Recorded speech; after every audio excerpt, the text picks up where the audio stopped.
Mas deixa eu começar com a parte chata. Grande mobilização na internet nesses últimos dias, né? Em tudo que aconteceu no São Paulo, a revelação das gravações. Saiu até mais coisa, a gente tinha acesso ali aos 12 minutos, saíram uns 44 minutos de gravação e tem bem mais coisa. Mas imagina o seguinte, chat, vocês que estão aqui na internet há bastante tempo militando aqui também. Todo assunto divide opinião. Inclusive aqueles que você olha e fala assim, cara, não é possível que esse assunto divida opinião, isso aqui é tão óbvio. Sempre tem alguém pra passar pano pra coisa errada. Sempre tem. Você sempre vai encontrar uma opinião absurda, né? Aqui foi o lugar onde nasceu o terraplanismo, etc.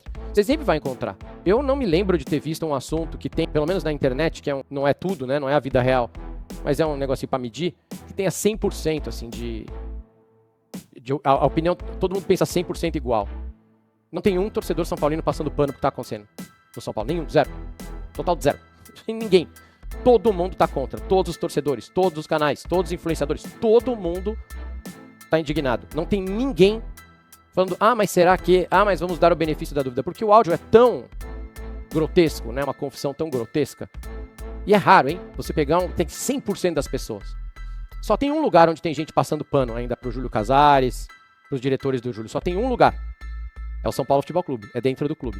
Eu acho que se você chegar lá hoje e perguntar quantos conselheiros tem na oposição, eles vão responder pra você, sei lá, 50. Mas a resposta correta deveria ser 250, certo? Qualquer resposta que não seja 250 te faz pensar, mas o que está acontecendo, cara?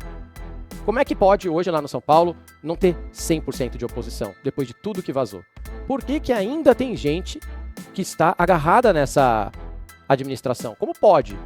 Você que é conselheiro do São Paulo e ainda se considera a situação, o que você tem na cabeça, velho? Cadê tua dignidade? É uma daquelas 3 opções que eu falo pra vocês. Ou é ingênuo, ou é negligente, ou é corrupto. Não tem outra. O que você tá fazendo colado nos caras ainda? Pula fora. Pulem fora desse barco, porque ele já afundou. O fato de ser 9 horas e 7 minutos da manhã do dia 22 de dezembro e o Júlio Casares não ter renunciado ainda à presidência do São Paulo é uma coisa indigna para a história do clube. Já falei, você tem que sair, Júlio. Deu errado, deu tudo errado. São seus tenentes que fizeram tudo isso com você. Sai fora, cara. Na gravação que a gente ouviu, a gente falou de camarote e tal. Um novo trecho da gravação que foi divulgado no fim de semana fala de uma empresa chamada Austin. A Austin é uma concessionária de carros. Eles têm Land Rover, tem BMW, acho que tem carro elétrico também. E eles começaram com uma concessionária BMW na zona leste de São Paulo. E deve ser por isso o nome da empresa. Austin é leste em alemão. Eu lembro que eu estava em Munique outro dia, né? Muito chique. Deve ser por isso que chama Austin. E nessa gravação, a tal da Adriana, aquela que negociou ilegalmente um camarote, ela pergunta pro Douglas Schwartzman e pra Mara Casares, cadê a minha BMW da Austin? Eles discutem e tal. Então a Austin realmente tem um contrato com o São Paulo. A gente só procurar na internet que você vê lá, tem ações de marketing da Austin. A Austin se anuncia como nova patrocinadora do São Paulo Futebol Clube. Levou o carro para os jogadores lá do CT testarem e tal. 7 semanas atrás tinha isso aqui, participe do concurso cultural por uma camisa oficial do São Paulo, lá no Austin Group. O Julinho Casares, filho do Júlio Casares, ó, já fez publicidade para Austin. Olha ele aí, ó. Esse aqui é de 24 ainda, hein? Me mandaram. O pessoal do São Paulo que me mandou esse aqui. Ali do lado tem a Land Rover Austin, também com o Julinho Casares. Essa faz 24 semanas, mais ou menos. Vamos contar 2025, né? E a Austin tem um camarote lá no Morumbis também. E quando essa história saiu, muita gente começou a pressionar a Austin. Eles soltaram uma nota na qual eles assumem que a tal da Adriana, a mesma do camarote, foi sim a intermediária entre a Austin e o São Paulo. E eu tentei ao longo de todo o fim de semana conversar com pessoas que poderiam dar mais informação, porque o Douglas Schwartzman, na gravação, ele assume que ele estava nessa reunião com a Austin, né?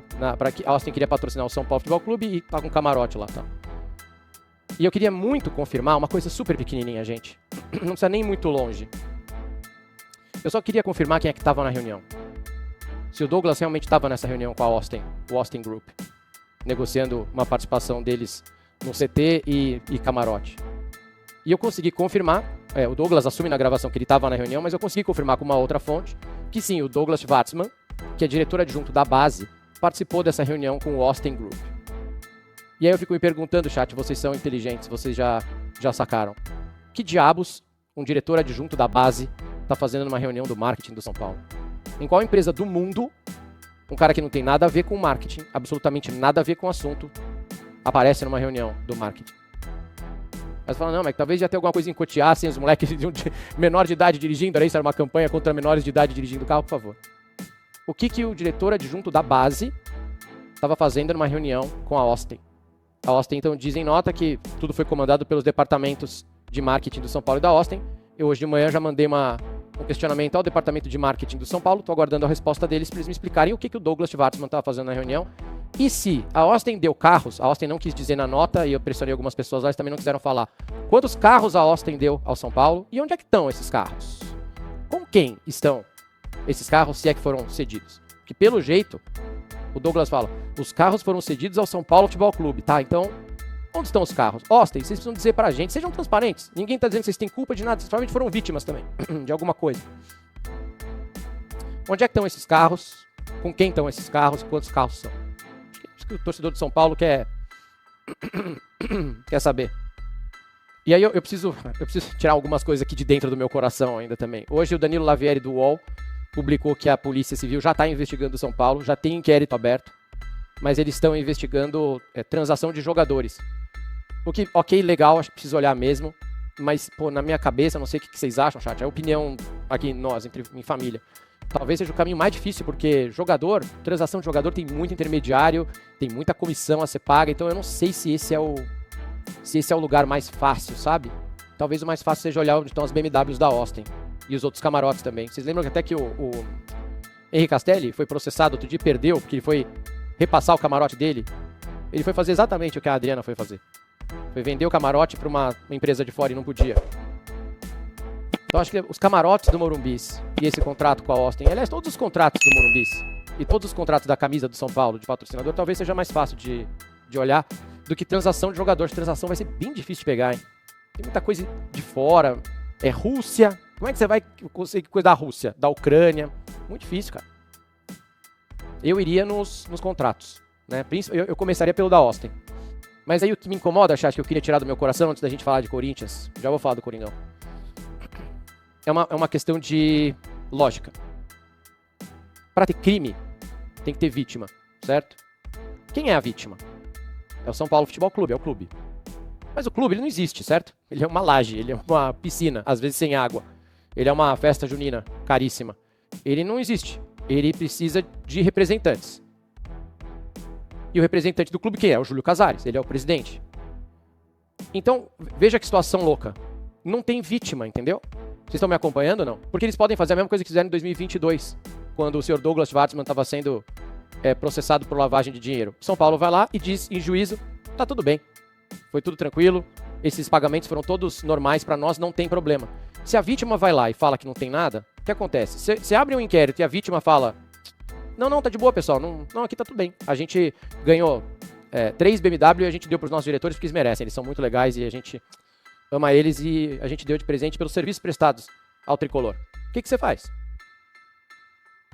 E é por isso que eu defendo a renúncia do Júlio Casares.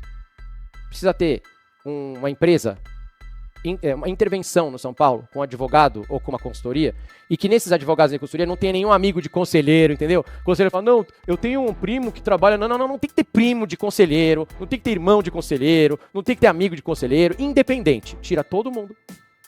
Tem que sair o Júlio, tem que sair o Márcio Carlomagno, tem que sair o Eduardo Toni, tem que sair o Douglas Schwartzman, tem que sair a Mara Casares, tem que sair todo o núcleo duro, como eles diziam na política do Júlio Casares. Todo mundo tem que sair e alguém tem que ir lá olhar contrato por contrato, passar um pente fino. Eu só fico imaginando, e entre família também, aqui em família, chat, quantas mensagens não foram apagadas nesses últimos dias? Quantos e-mails não foram apagados? Quantos documentos não foram triturados já? Putz, vai ser muito difícil.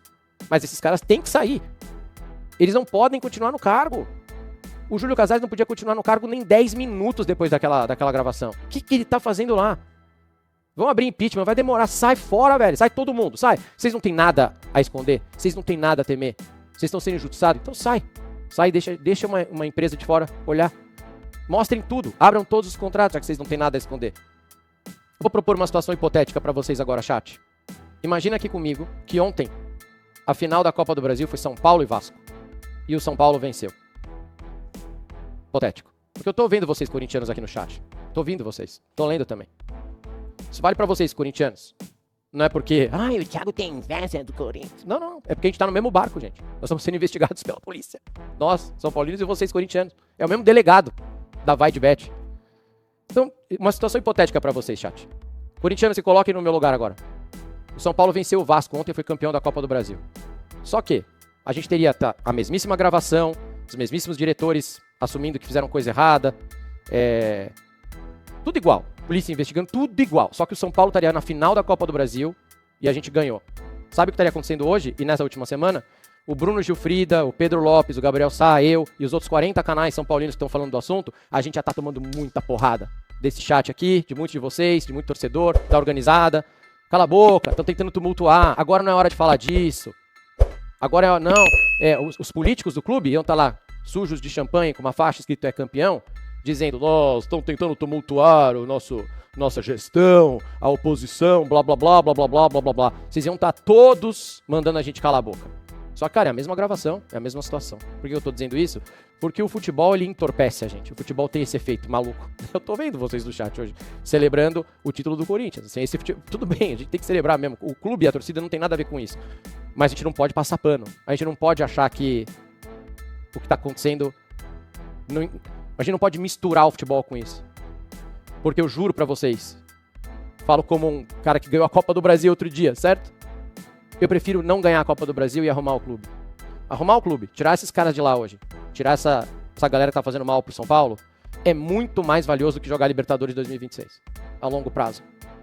A gente tem que parar de olhar pro curto prazo, olhar pro longo prazo. Tirar esses caras de lá é a continuidade da instituição, da dignidade da instituição. É muito maior do que jogar Libertadores, é muito maior do que jogar a Copa do Brasil, mas tem torcedor que não entende isso. E o futebol tem esse efeito, né? Acho que era disso que eu queria falar um pouco, assim. Essa galera que tá lá, que ainda não renunciou, que ainda não saiu. São muitos que... Era óbvio, eles tinham que sair. Eles ainda não renunciaram e não saíram. O que eles têm na manga deles? O futebol. Galera, corintianos, eles estão rezando. O pessoal do Corinthians tava rezando pra vocês ganharem essa Copa do Brasil, pra dar uma acalmada na torcida. Os caras estão rezando pra gente ir bem no Paulista, lá no São Paulo. Mas rezando. Na magia do futebol. Vai que encaixa, eles estão rezando. Tomara que o São Paulo ganhe os primeiros 4 jogos do Paulista. Eles estão rezando muito. A tabela é bem dura, hein? Mas vai que acontece. Eles estão rezando pro Réveillon chegar logo. Natal, Réveillon, porque todo mundo vai esquecer. E eles estão rezando para as coisas esfriarem. Vocês lembram quando eu falava aqui do John Textor? Eu pegava no pé do John Textor, porque ele não apresentou nenhuma prova. Ele tentou destruir o futebol brasileiro e ninguém levou a sério. Eu fui um dos únicos. Eu ficava aqui, vocês ficavam... Ai, que assunto chato. Ai, esse assunto já deu. Ai, você de novo. Ai, muda o disco, Thiago. Cara...